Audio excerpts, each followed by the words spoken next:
देखिए, हमें पढ़ना है 1861 का भारत परिषद अधिनियम या भारत शासन अधिनियम। तो स्टार्ट करें इसको पढ़ना। ठीक,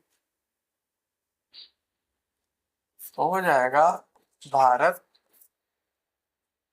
परिषद अधिनियम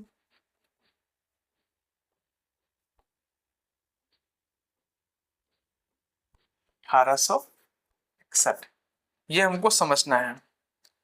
भारत परिषद अधिनियम 1861। देखिए,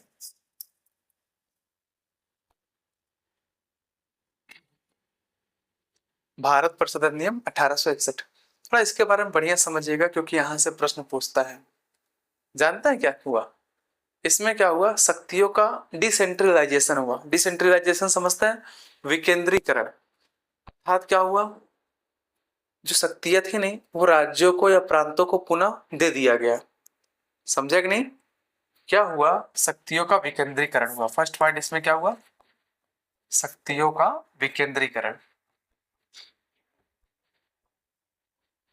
विकेंद्रीकरण का अर्थ समझते हैं? आपको पता है 1784 का जो एक्ट है उसके तहत क्या किया गया था? ये जो बंबई और मद्रास है, इनको जो विधि बनाने की शक्ति थी इनसे छीन लिया गया था। इनसे क्या किया गया था? छीन लिया गया था। बट क्या हुआ, इस एक्ट के तहत इनको पुनः क्या किया गया? बंबई और मद्रास को क्या किया गया? विधि बनाने की पावर जो है दे दी गई। किसका? विधि बनाने की पावर किसको दे दिया गया? बंबई और मद्रास को। शक्तियों का विकेंद्रीकरण किया गया।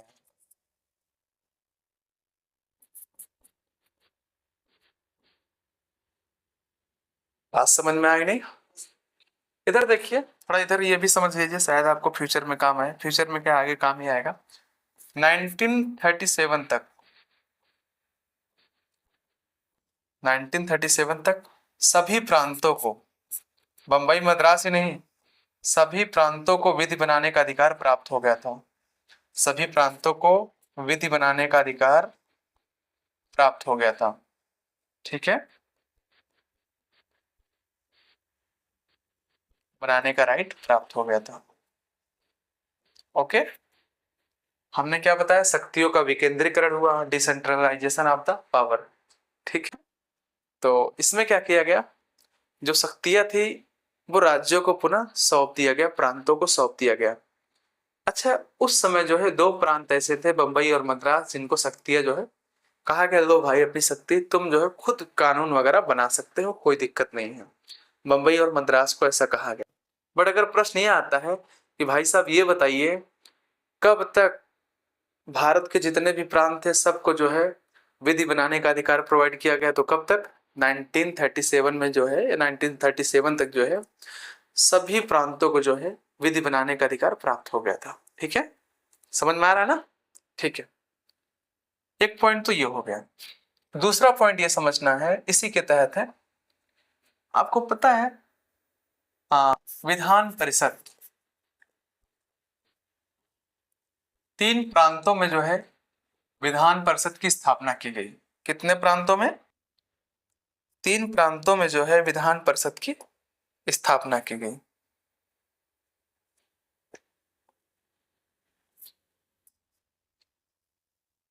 अच्छा, वो कौन कौन से प्रांत थे ये थोड़ा हमको समझना है। एक था अपना बंगाल, ठीक। दूसरा अपना था उत्तरी पश्चिमी सीमा प्रांत, उत्तरी पश्चिमी सीमा प्रांत। तीसरा अपना था पंजाब। प्लस इसको ऐसे देख सकते हैं,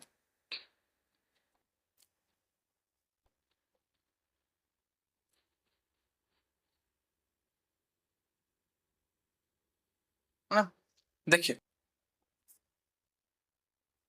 ये जो है हम बात करें बंगाल का, तो आपको पता ये वाला पार्ट कौन सा है? बंगाल है, याद है ना? कोई दिक्कत इसमें? पहले बंगाल पूरा जो है यहां तक था, जो बांग्लादेश है नहीं, ये पूरा का पूरा हिस्सा था। दूसरा पॉइंट, उत्तरी पश्चिमी सीमा प्रांत। आपको पता है ये उत्तर का क्षेत्र है और ये पश्चिम का क्षेत्र है, तो क्या हो जाएगा, उत्तरी पश्चिमी का हिस्सा कौन सा आएगा, ये वाला उत्तरी पश्चिमी सीमा प्रांत। ठीक, बात समझे कि नहीं। यहां भी विधान परिषद की स्थापना की गई। नेक्स्ट पॉइंट क्या है, पंजाब। पंजाब को जो है, ये जो पंजाब वाला क्षेत्र है नहीं, इसको भी जो है विधान परिषद, किसकी, विधान परिषद की शक्ति प्राप्त हो गई। अर्थात कहने का सेंस ये है, इन तीनों जगहों पे क्या हुआ, विधान परिषद की स्थापना की गई। ठीक है, अब ये समझना है कि जो बंगाल है नहीं, यहाँ जो है 1862 में विधान परिषद की स्थापना हुई, उत्तरी पश्चिमी सीमा प्रांत में 1866 में, और जो है पंजाब में 1897 में। बात समझ में आया। पंजाब में कब, 1897 में जो है विधान परिषद की स्थापना हुई। ठीक है, बात समझ में आया। इस एक्ट में ये कहा गया था विधान परिषद बनाए जाएंगे इन क्षेत्रों में या इन प्रांतों में। ठीक है ना, हमारी बातें समझ में आ रहा है ना, अच्छे समझना बहुत इंपॉर्टेंट है, अच्छे से मजा पाओगे एकदम मस्त। नेक्स्ट पॉइंट की बात करना है। अच्छा ये देखना भाई, इसी एक्ट के तहत, किसके तहत, इसी एक्ट के तहत क्या किया गया, 1862 में, कब, इसी एक्ट के तहत 1862 में जो है 3 कोर्ट की स्थापना किया गया। कितने कोर्ट की स्थापना किया गया, 3 कोर्ट की स्थापना किया गया, 3 न्यायालय की स्थापना किया गया। आप इसको हाई कोर्ट भी कह सकते हैं। ये जो 3 कोर्ट थे नहीं, ये कहाँ कहाँ था, ये थोड़ा हमको समझना है। इधर 3 कोर्ट की स्थापना किया गया। इधर देखो भाई, एक था कहाँ, कलकत्ता, दूसरा कहाँ, बंबई, तीसरा कहाँ, मद्रास। इन तीनों जगह जो है कोर्ट बनाया गया, हाई कोर्ट बनाया गया। अगर हम इसको चित्र से समझने का प्रयास करें तो आप कह सकते हैं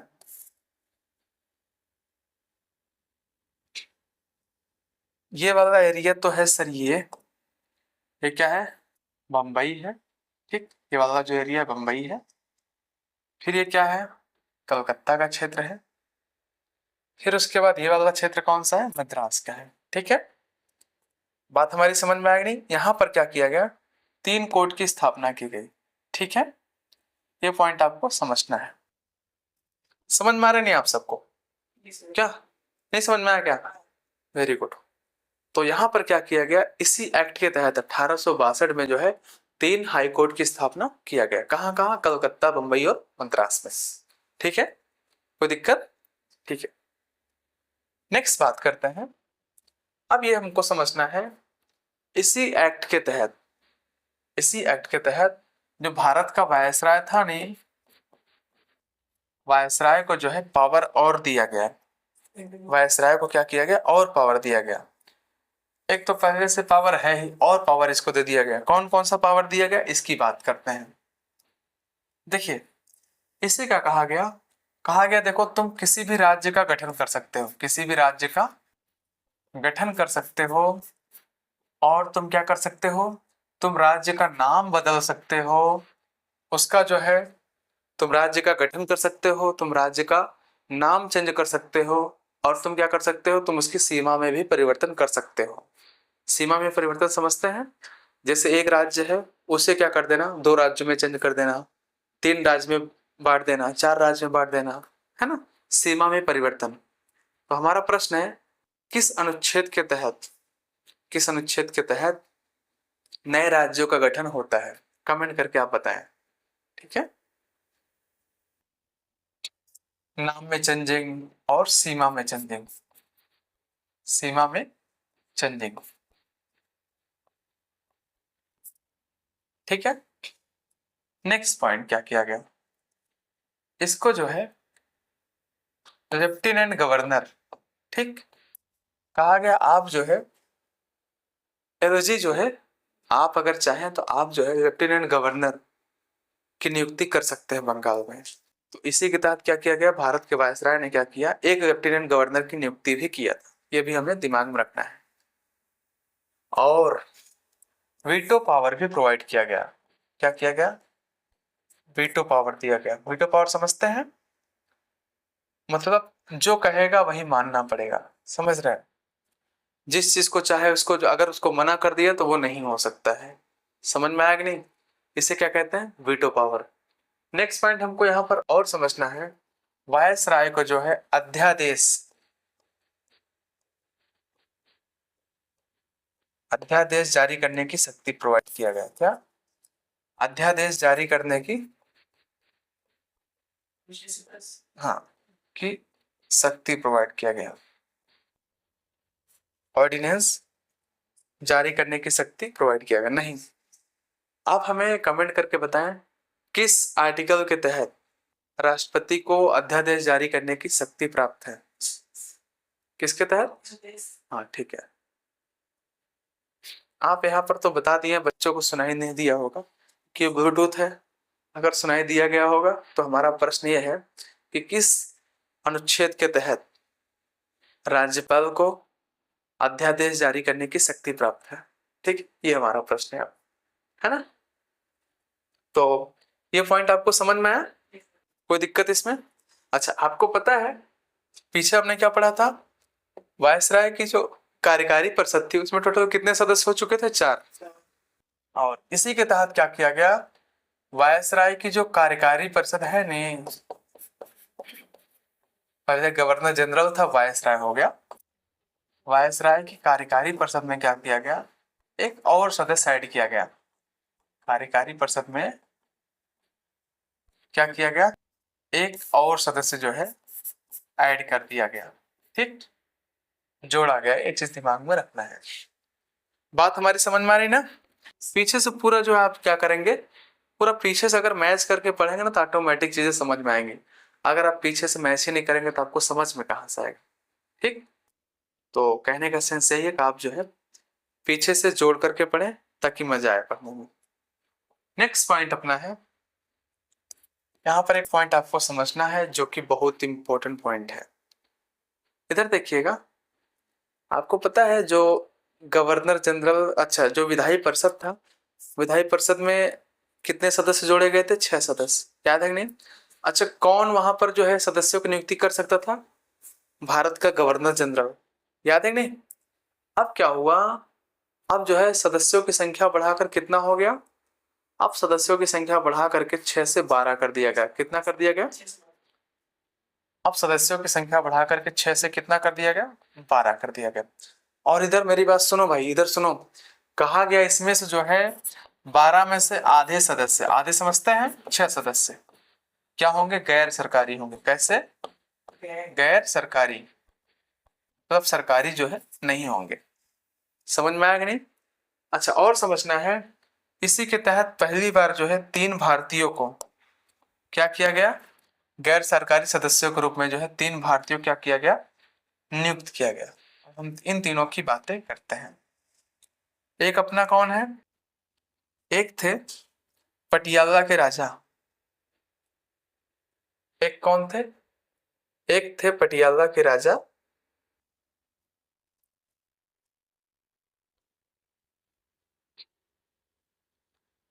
एक कौन थे? पटियाला के राजा। पटियाला के राजा, इनका नाम क्या है? इनका नाम क्या था? इनका नाम था महाराजा नरेंद्र सिंह। क्या नाम था इनका? महाराजा नरेंद्र सिंह। नरेंद्र सिंह कह सकते हैं। ठीक, दूसरा थे, दूसरे व्यक्ति थे बनारस के राजा। बनारस के राजा।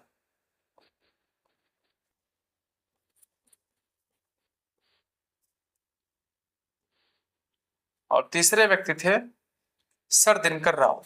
कौन थे? सर दिनकर राव। अच्छा, बनारस के राजा कौन थे? आप जो है कमेंट करके हमें बताएं। ठीक है, बनारस के राजा उस समय कौन थे? आप हमें कमेंट करके बताएं। ठीक है ना? आपको होमवर्क भी दिया जा रहा हूं। बात समझ में आया कि नहीं? अच्छा, एक प्रश्न और बताना है, सर दिनकर राव कहाँ के थे? सर दिनकर राव कहाँ के निवासी थे? ये भी हमको समझना है। ठीक है, 2 प्रश्न आपका और हो गया। ठीक, प्रश्न बहुत ज्यादा मिलेगा आपको, घबराना नहीं है, इसको फेस करना है। ये सारी बातें समझ में आया? अच्छा, यही से समझना एक मेन पॉइंट जो जिसको बताने वाला हूं। आपको पता है 1859 में क्या हुआ? 1859 में जो कैनिंग था नहीं, कैनिंग ने एक मंत्रिमंडलीय प्रणाली स्टार्ट किया था। कैसे सिस्टम? मंत्रिमंडलीय प्रणाली स्टार्ट किया था।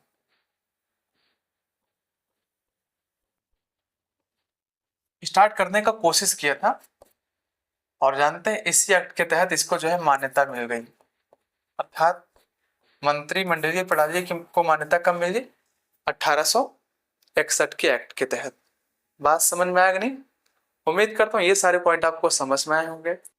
ये था आपका 1861 का एक्ट, बट इसको हम जो है पीपीटी में देखने का प्रयास करते हैं, पीपीटी में क्या क्या है ना, ताकि थोड़ा सा जो है मजा आ जाए आपको। और जो है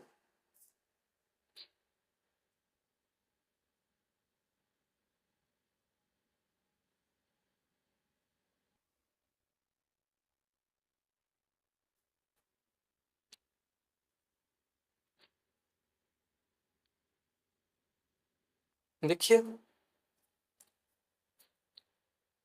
गवर्नर जनरल की कार्यकारी परिषद का विस्तार हुआ। क्या हुआ? गवर्नर जनरल की जो कार्यकारिणी परिषद नहीं थी, उसका क्या हुआ? विस्तार हुआ। अर्थात उसकी संख्या टोटल कितनी कर दी गई? उसकी संख्या कर दी गई 4 से 5। कितना कर दिया गया? 4 से 5 कर दिया गया। नेक्स्ट पॉइंट, विभागीय प्रणाली का प्रारंभ हुआ। हमने अभी बताया ना, लॉर्ड कैनिंग द्वारा जो 1859 में प्रयास किया गया था कि मंत्रिमंडलीय प्रणाली या विभागीय प्रणाली या पोर्टफोलियो सिस्टम जो भी करने का प्रयास किया गया था, इसे किस एक्ट के तहत स्टार्ट किया गया? 1861 के एक्ट के तहत।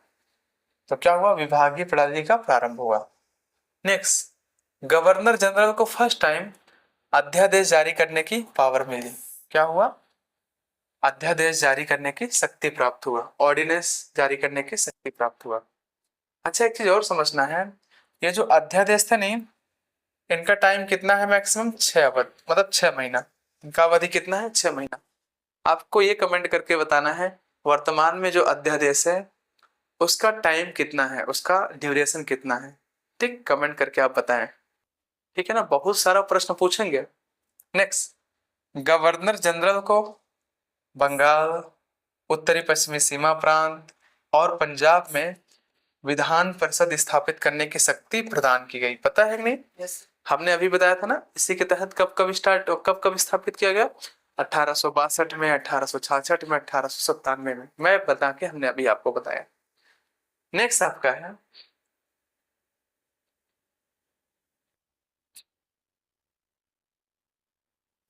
राइटिंग, देख लीजिएगा मेरा ऐसे ही है। ठीक, आपसे तो अच्छा नहीं होगा बट है थोड़ा बहुत अच्छा। नेक्स्ट देखिए, इसके द्वारा कानून बनाने की प्रक्रिया में भारतीय प्रतिनिधियों को शामिल करने की शुरुआत हुई। हमने अभी बताया ना, 3 भारतीयों को फर्स्ट टाइम क्या किया गया? शामिल किया गया। ठीक है, वायसराय कुछ भारतीयों को विस्तारित परिषद में गैर सरकारी सदस्यों के रूप में नामांकित कर सकता था, और उसने किया भी 3 सदस्यों को। याद है ना? इधर देखिए, हमने क्या बताया? बनारस के राजा, पटियाला के महाराजा और सर दिनकर राव को विधान परिषद में मनोनीत किया गया।